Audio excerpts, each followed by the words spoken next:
वक्त हम civil line पे खड़े हैं और जनाब हमारे साथ खान माविया खड़े हैं। माशाल्लाह बहुत नमाजी हैं जनाब, बहुत अच्छा मजदूर करते हैं माशाल्लाह, नेक आदमी है, नमाजी है, हमारे साथी हैं, भाई हैं। इनको हमने कुरान पाक के अंदर है। कुरान पाक एक ऐसी किताब है जो अल्लाह के यहाँ महफूज है और अल्लाह ने इसकी कसम दी है कि इसको कोई बदल नहीं सकता।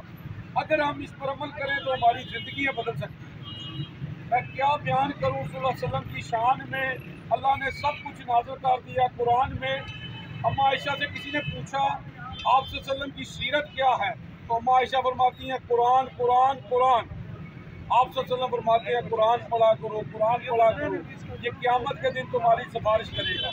तो आए जनाब खान साहब, खान साहब कैसे हैं आप? ठीक है, तबीयत कैसी है आपकी? नाम कैसे आपका?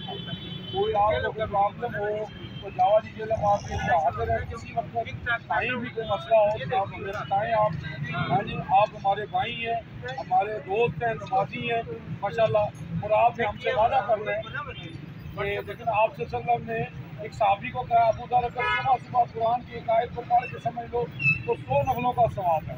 तो आपने एक नियत करनी है माशाल्लाह। कुरान तो आप पढ़ ही रहे हैं पर एक नियत करनी है आपने, क्योंकि इस नियत का जो फल मिलता है ना। आप सल्लल्लाहु साहबी के घर गए तो कहा कि ये खिड़की क्यों रखी हुई है? फरमाते हवा के लिए रखी है।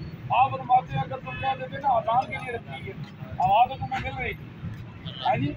तो इसलिए नीयत में जो है ना, अमलों का दारोमदार नीयत पर है। तो ये कि आपने हमसे वादा करना है सुबह जब आप आएँ यहाँ पे माशाल्लाह, कार में तो आप कुरान पाक पढ़ के आ रहे हैं तो सुबह आने तो अपना दुकान पे आए, कुरान खोलें, कुरान की एक आयत को पढ़ के समझें।